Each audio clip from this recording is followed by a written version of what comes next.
two questions, one for each of you. Bam, how do you just, I don't know how to ask, other than how do you process what, I mean, 2 nights ago you sat in here and said you came in as a defender and a lob guy. And True. now you do this. You now have the highest game among active players in the NBA. The person sitting next to you has the WNBA, tied for the WNBA scoring record, and the most among active players in the WNBA. Just how do you both sort of process the events of this evening? Well, she's been gone for like a week. So she was complaining about how I got my 10,000 point and how she wanted me to wait. So to have 83, the first game she's here is very special.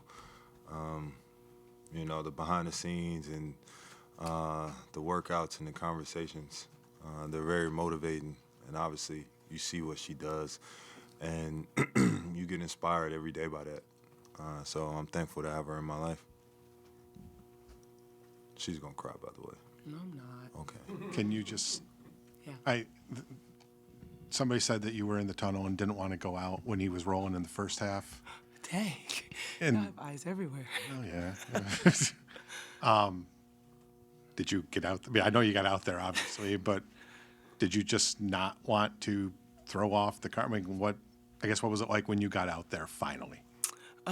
Yeah, I was hiding a little bit, only because, I don't know, I just got nervous. Because like Bam said, I mean, I see the countless hours that he puts in. I see the early morning workouts, the questioning, the self-doubt. I see all that. And so for him to be thriving so well in that space during that time, I didn't want to mess up any mojo, because we are two of the most routine people ever. And I'm just like, all right, if I'm not in my seat, he's doing pretty well. And I remember I sat down and you missed your free throw, and I was like, all right, let me go back to the bag. But at the same time, I knew I wanted to just be there to show my support. But this has been an incredible game, obviously, but journey for Bam. Witnessing it firsthand, the highs and the lows of it, it's been so much fun. And I know he says that I'm his inspiration, but I don't think he has a clue how much he inspires me to continue to be the person that I am, but to show up for him. That's my biggest goal, is always just to be present and show up for him. And I was a little mad that you got your 10K and I wasn't here, but you made up for it. And I'm grateful that God is really just really special for him, and God doesn't play about Bam. Ben, can you just kind of talk about just taking in a moment like this? Because I saw afterwards, obviously, hugging Spo and the players, your mother, and of course now here. And can you just kind of talk about what that's like? I mean, that must be really hard as well. Like I said, man, came into this league as a defender and a lob threat, and you know, I really got emotional. It didn't hit me until like I hugged her and then I hugged my mom, because those two, and then obviously my trainers, Ronnie Taylor, Kevin Graves, even Karan Butler, and you know, those are the emotional moments because they see me, you know, at my lowest behind the scenes. They've seen me like at the lowest, at the bottom of the bottom, trying to figure out how to really pick myself up. And, you know, to have this moment and share it with all of them, it's a pretty emotional moment. Like I said, I wish I could relive it twice. So this is a special moment. It's Wilt, me, then Kobe, which sounds crazy.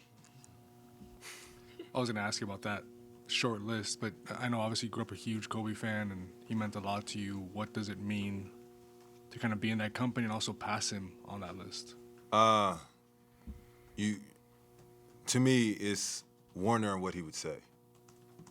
Seeing somebody, you know, obviously you've seen 60, 70, but like to be 83 and you pass him, you know, in my mind, it's like, what would he say to me? Because I've always wanted to have a conversation with him, but he'll probably say me do it again. But just a surreal moment being in the company with somebody you idolized growing up. Bam, just at what point, I know you're not a scoreboard guy, but at what point maybe did the numbers sort of catch your attention? And at what point, because you are a student of the game, did you sort of realize, like, this is kind of getting a little crazy? Probably when I had 45 at the half. And obviously my teammates was very geeked at halftime. So for me, it was just remaining calm and remaining locked in and understanding, like, I can go for something special. Now, I didn't think it was going to be 83. But to have this moment is surreal because, like I said, man, to be able to do it at home, in front of my mom, in front of my people, in front of the home fans, like this is a marking history that will forever be remembered. Bam, Asia was just saying she was a little superstitious. Spo was just saying he didn't want to come anywhere near you today. What was the feeling like just in terms of the superstition of the moment? What were your teammates kind of doing or not doing around you? It didn't really start getting crazy until, like, I had to hunt for the basketball. You know, the whole first, 3.5 quarters, they didn't double me. So I was like, all right, they're just going to let me go. And then, you know, turning around and you got 4 people guarding you. I've seen that before, obviously. When they just don't want you to get the ball. Way to clean that up. But I don't even know how to put this night into words, man. Like, it's like I feel lightheaded. I don't even know, like, how to really respond for real.